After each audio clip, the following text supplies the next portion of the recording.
আবারও green factory award পেল পুঁজিবাজারে প্রকৌশল খাতে তালিকাভুক্ত tech giant Walton Hi Tech Industries PLC. Electric and electronics পণ্য প্রস্তুতকারক খাতে গ্রিন ফ্যাক্টরির মর্যাদা পেয়েছে ওয়ালটন। শ্রম ও কর্মসংস্থান মন্ত্রণালয়ের নীতিমালার আওতায় অপরিহার্য পরিবেশগত, প্রাতিষ্ঠানিক এবং উদ্ভাবনী কার্যক্রম বিবেচনায় রেখে ওয়ালটনকে এই পুরস্কার দেওয়া হয়েছে। এ নিয়ে দুইবার গ্রিন ফ্যাক্টরির স্বীকৃতি পেল প্রতিষ্ঠানটি। মঙ্গলবার রাজধানীর আব্দুল গনি সড়কের ওসমানী স্মৃতি মিলনায়তনে আয়োজিত এক অনুষ্ঠানে ওয়ালটনকে গ্রিন ফ্যাক্টরি অ্যাওয়ার্ড 2025 প্রদান করা হয়।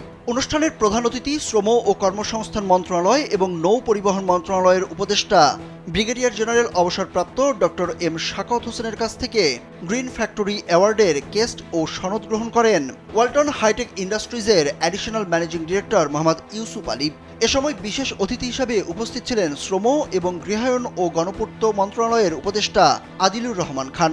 এবছর গ্রিন ফ্যাক্টরি অ্যাওয়ার্ড নীতিমালা 2020-এর আওতায় 16টি খাতের 30টি শিল্প কারখানাকে গ্রিন ফ্যাক্টরি অ্যাওয়ার্ড 2025 দেওয়া হয়। পুরস্কার প্রাপ্তির প্রতিক্রিয়ায় ওয়ালটন হাইটেকের এএমডি মোহাম্মদ ইউসুফ আলী বলেন, এ নিয়ে দুবার গ্রিন ফ্যাক্টরি স্বীকৃতি পাওয়ায় ওয়ালটন পরিবার অত্যন্ত আনন্দিত ও গর্বিত। ওয়ালটনকে মর্যাদাপূর্ণ এই পুরস্কার প্রদানের জন্য শ্রম ও কর্মসংস্থান মন্ত্রণালয় সহ সংশ্লিষ্ট সবার প্রতি ধন্যবাদ ও কৃতজ্ঞতা জানান তিনি।